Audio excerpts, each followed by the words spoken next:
My name's Aaron. I'm 31. And if you told me 5 years ago that my wedding day would be the biggest act of quiet revenge I'd ever pull off, I would have laughed you out of the room. I was never the type to hold grudges, you know? Always the one who tried to keep the peace, even when it hurt. But when your own family spends most of your life reminding you that you're unwanted, something inside you eventually changes. It's not an explosion, not a meltdown. It's slower, colder, like a door inside you quietly locks, and you throw away the key without even realizing it. Growing up, I was the weird one in my family. Not rebellious, not a troublemaker, just different. While my siblings, Mike and Jenna, were all about sports and popularity, I was the kid who loved books, played chess, and wanted to talk about space and history at the dinner table. You'd think being different would just mean some teasing, maybe a little distance. But in my family, it meant something more cruel. Exclusion disguised as just kidding, or you wouldn't enjoy it anyway. It started small. Birthday parties where my invite must have gotten lost. Family outings where someone forgot to tell me. I learned not to take it personally, or at least, I tried. But then came the weddings. First Jenna's when I was 22. She sat me down a month before, big fake smile plastered on her face, and said, "Aaron, I just think it's better if you don't come. It's going to be a very normal wedding. Not really your scene." I remember staring at her, blinking, wondering if I was hallucinating. She hugged me like she was doing me a favor and promised to send pictures. I didn't go. I didn't fight it. I didn't even cry, though the lump in my throat made it impossible to eat for days. Mom and Dad brushed it off like it was no big deal. "She's the bride. She gets to choose," Dad said gruffly, barely looking up from his newspaper. Mom added, "Besides, you would have been miserable there, surrounded by all those people you don't know." As if I wasn't family too. As if I hadn't grown up with half the people on her guest list. Then came Mike's wedding 2 years later. This time, they didn't even bother pretending. I found out about it through a Facebook post, a blurry, candid shot of my entire family dressed to the nines, laughing around a banquet table. The caption was something smug like, "Family is everything." I sat there staring at the screen, my stomach twisting into knots. Not a single call. Not a text. Nothing. Just radio silence, and then a public reminder that I wasn't part of the club. You'd think after all that, I'd be done with them. Cut my losses, move on. But hope's a stubborn thing. It clings to you even when it shouldn't. I kept trying. Holidays, birthdays, random check-ins. Sometimes they'd respond, sometimes not. When they did, it was always with this thin layer of politeness stretched over obvious disinterest. They'd ask about work in a tone that said they didn't really care, or mention how quiet my life seemed, like that was some kind of failure. Every visit felt like stepping onto a stage where I was playing a part nobody wanted to see. The final straw wasn't even a big blow-up. It was a random Saturday afternoon, about a year before my wedding. I'd driven an hour out to Mike's new housewarming party, lugging a gift card and a smile, determined, stupidly, to keep trying. When I got there, I rang the doorbell 3 times before Mike finally opened the door. He looked genuinely surprised to see me. Hey," he said, scratching the back of his neck awkwardly.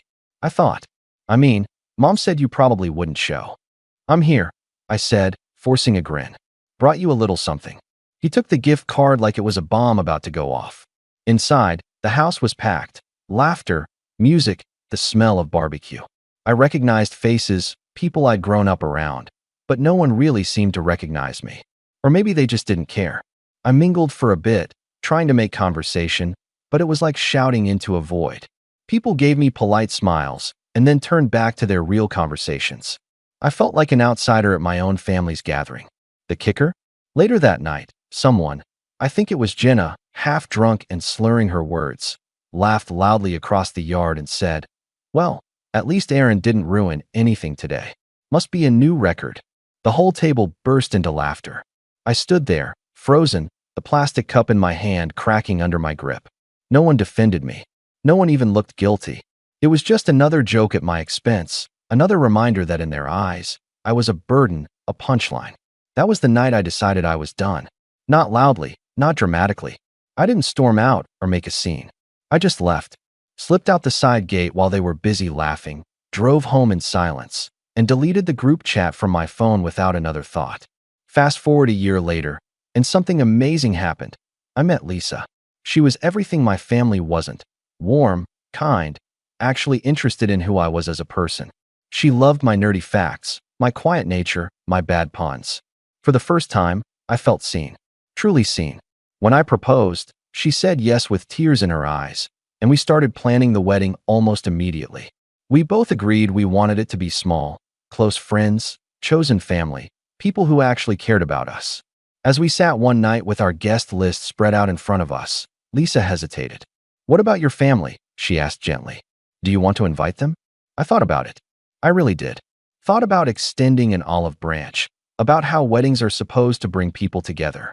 Then I thought about the look on Jenna's face when she told me I wasn't welcome.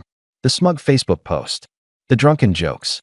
The years of being treated like a ghost at my own family events. "No," I said finally, my voice steady. "I don't." Lisa just smiled and kissed my forehead. "Good. Because I want this day to be about love, not obligation." Word got out anyway, of course. Small towns have big mouths. A week after we sent out the invitations, I got a text from Mom. "Heard you're getting married. When are you sending our invites?" No congratulations. No warmth. Just an expectation. Like it was a given they'd be included, no matter how they'd treated me. I stared at the message for a long time before replying. "There's no invitation," I wrote simply. The explosion was immediate. Group texts blew up. Angry messages poured in from Mom, Dad, Mike, Jenna. Guilt trips, accusations, even some pathetic attempts to pretend like we were always so close, and they couldn't imagine missing my big day. Jenna even went so far as to post a vague, passive-aggressive Facebook status. "Funny how some people forget where they come from. Hope they enjoy their little party without real family." I didn't respond. I didn't argue. I didn't even read most of the messages. Instead, Lisa and I poured all that energy into making our day exactly what we wanted it to be. Friends who cheered the loudest at our engagement. Coworkers who'd seen me at my lowest and lifted me back up. Neighbors who treated me like family when my own blood didn't. These were the people who would stand by us as we promised forever to each other. And when the day finally came, when I stood at the altar and watched Lisa walk toward me with the biggest, brightest smile I'd ever seen, I realized something. For the first time in my life, I didn't feel unwanted. I felt chosen. But that wasn't even the sweetest part. Because the real surprise came later, right after the ceremony, when someone pulled me aside with a sly grin. It was my old neighbor, Mr. Halverson, a wiry guy in his 70s who still somehow had more energy than most people half his age. He leaned in, barely able to contain his smirk, and said, "Aaron, you're gonna want to see this." Curious, I followed him over to his small group of friends huddled around someone's phone. When they noticed me, they practically vibrated with barely disguised glee. "Look what's blowing up on Facebook," one of them said, turning the screen toward me. There, in real time, was a series of frantic, angry posts from Jenna, Mike, and a cherry on top, my own mother.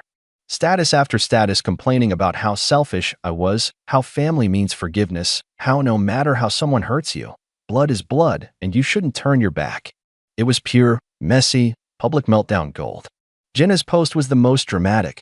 "Can't believe my own brother would exclude us from his wedding. After everything our family has done for him. Absolutely disgusting behavior. Some people just don't understand the meaning of family." Someone had commented underneath it, "Didn't you leave him out of your wedding?" No response. Just a bunch of defensive likes and a handful of equally petty comments from her friends trying to back her up. Mike's was even worse.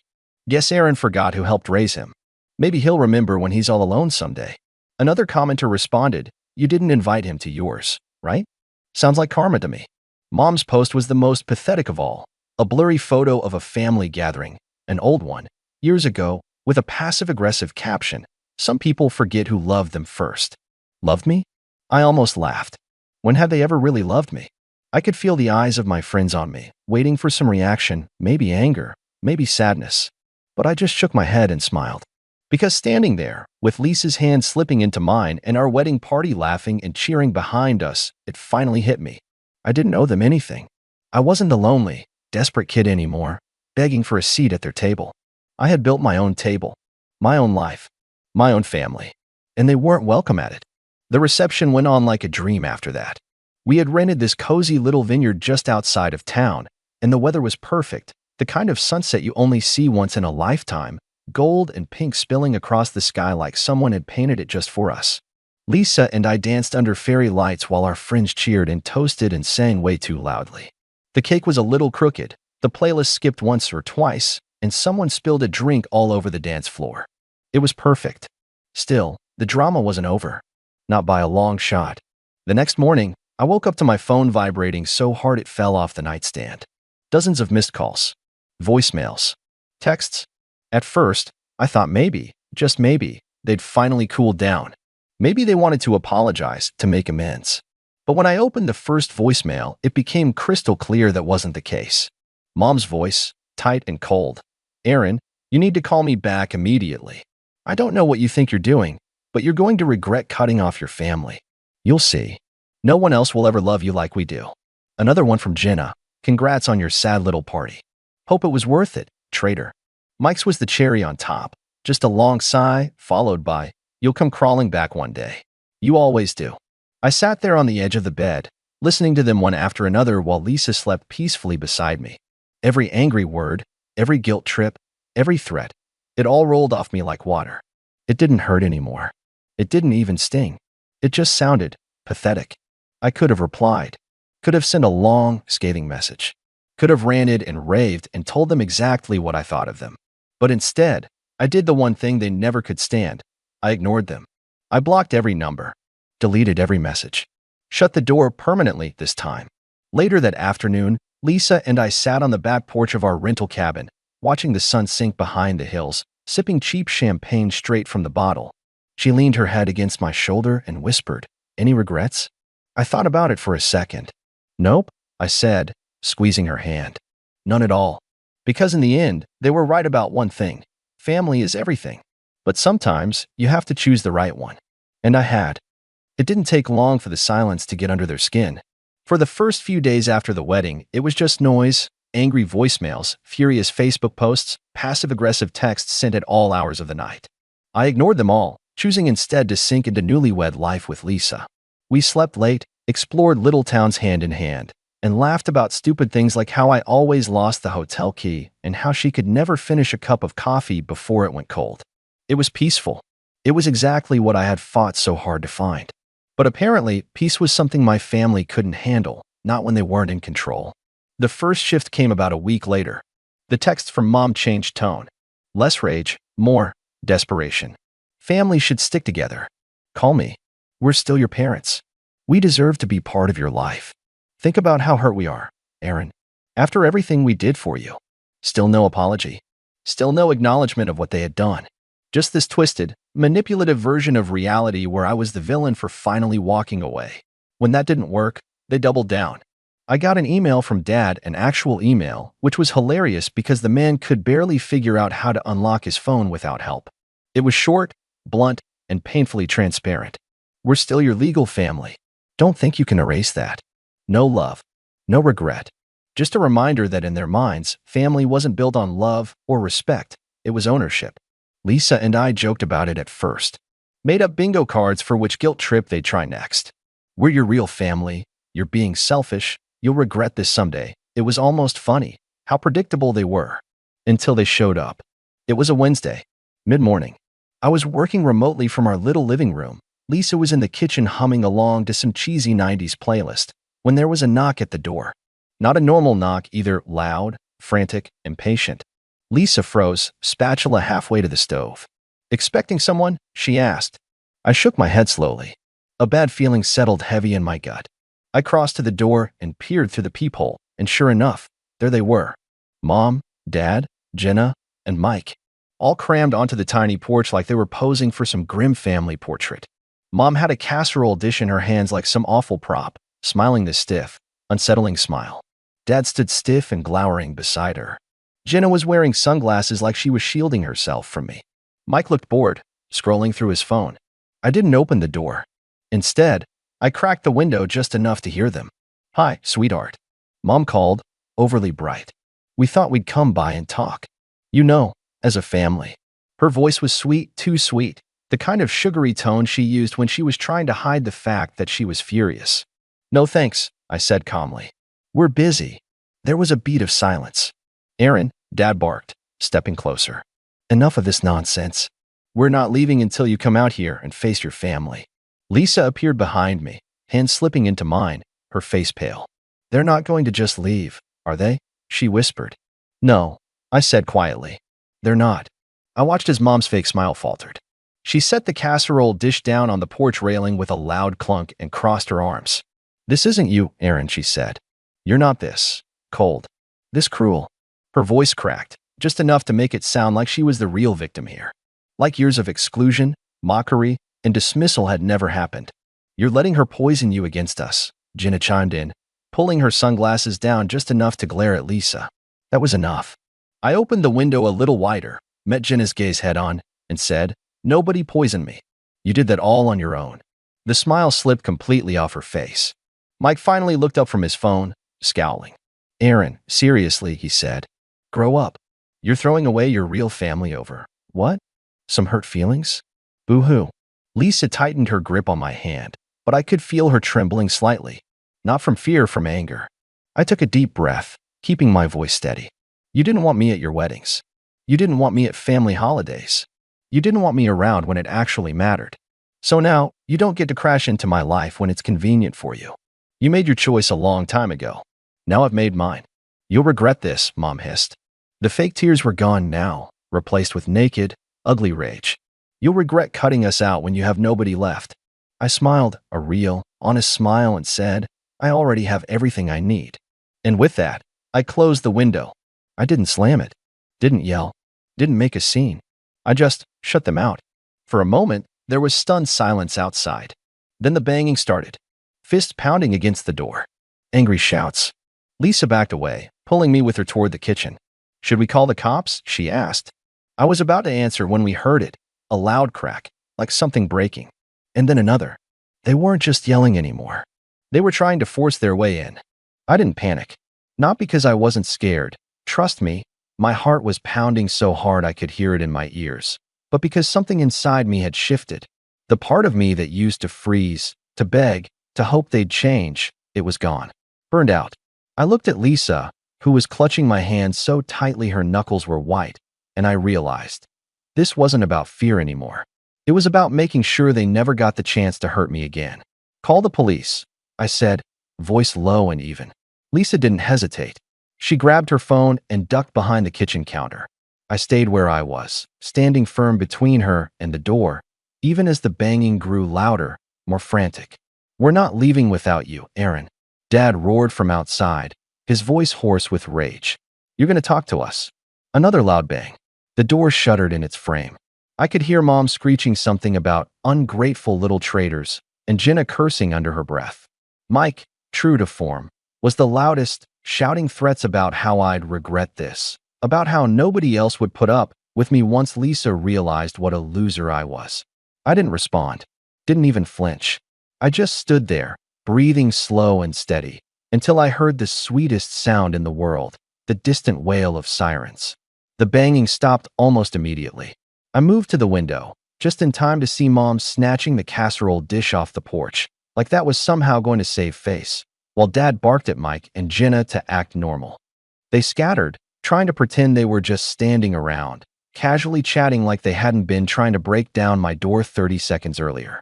The police cruiser pulled up fast, tires crunching against the gravel driveway. 2 officers got out, 1 male, 1 female, both looking grim and very, very tired, like they'd seen this kind of suburban disaster way too many times. I opened the door carefully, stepping outside with my hands visible so there'd be no confusion. Morning, officers, I said calmly. Thanks for coming. The female officer nodded. We got a call about a disturbance. Can you tell us what's going on?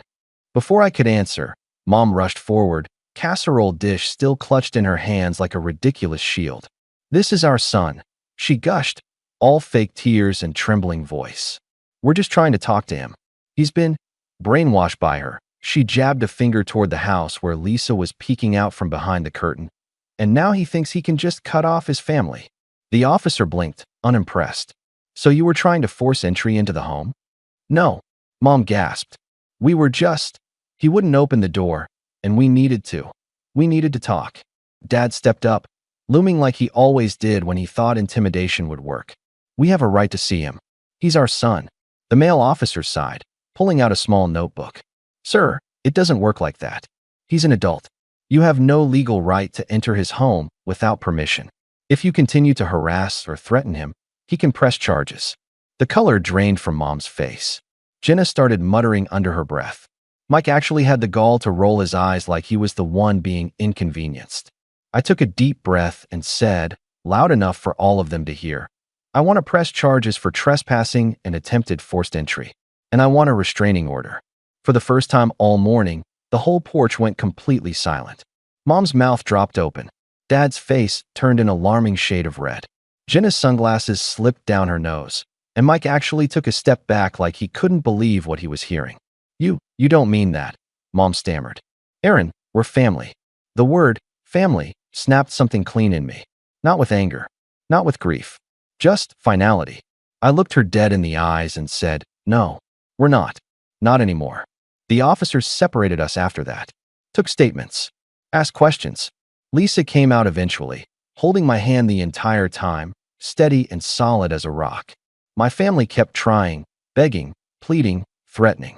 They flipped between tactics so fast it would have been comical if it weren't so sad. Mom wept about losing her baby. Dad muttered about ungrateful brats. Jenna tried to shame me, ranting about how nobody turns their back on their family unless they're broken inside. Mike just sneered, like the whole thing was beneath him. The officers weren't moved. They issued them a formal warning right there on the spot and made it very clear that if they ever showed up again, even once, they'd be arrested. I filed the paperwork for the restraining order that afternoon. And just like that, with a few signatures, a few hard lines drawn in the sand, the door slammed shut forever. The days that followed were strangely quiet. Eerily so. No more angry calls. No more guilt trips. No more desperate Facebook posts. It was like they finally realized they'd lost whatever power they thought they had over me. I won't pretend it didn't hurt sometimes. There were moments, small, sneaky moments, where a part of me missed the idea of family. Missed what could have been if they had been different people. Holidays were hard for a while. Seeing other families smiling together, laughing over shared memories, it left a hollow ache in my chest that took time to fill. But it did fill. Slowly, with better people. Real friends. Chosen family.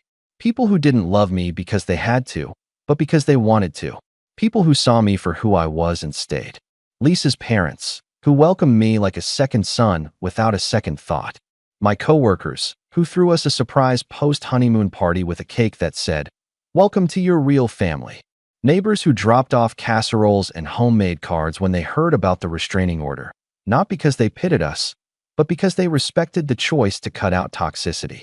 Piece by piece, the life I'd always wanted came together. Not the life they tried to force me into. Not the life they abandoned me in. My life. About 6 months after the wedding, Lisa and I hosted a little barbecue at our place. Just close friends, good food, lots of laughter. At one point, I stepped back, beer in hand, and just watched. Watched my wife laughing with her best friend over burnt burgers. Watched our neighbors' kids chasing each other around the yard with water guns. Watched a group of people who genuinely loved and accepted me, exactly as I was. And I realized they hadn't just missed my wedding. They had missed everything. Every good thing that came after. Every milestone. Every celebration. Every ordinary, beautiful day. All because they couldn't be bothered to love me the way I deserved. And for the first time in my entire life, I didn't feel sad about it. I felt free. Truly, finally, completely free. And I wasn't ever giving that up again. Not for anything. Not for anyone. And certainly not for people who only ever saw me as something they were entitled to control. As the sun dipped low and the fireflies came out, Lisa slipped her hand into mine and leaned her head on my shoulder. "We made a good life," she whispered. I smiled, kissed the top of her head, and whispered back, "Yeah, we really did." And this time, I knew, without a doubt, that nobody could ever take it away from me again.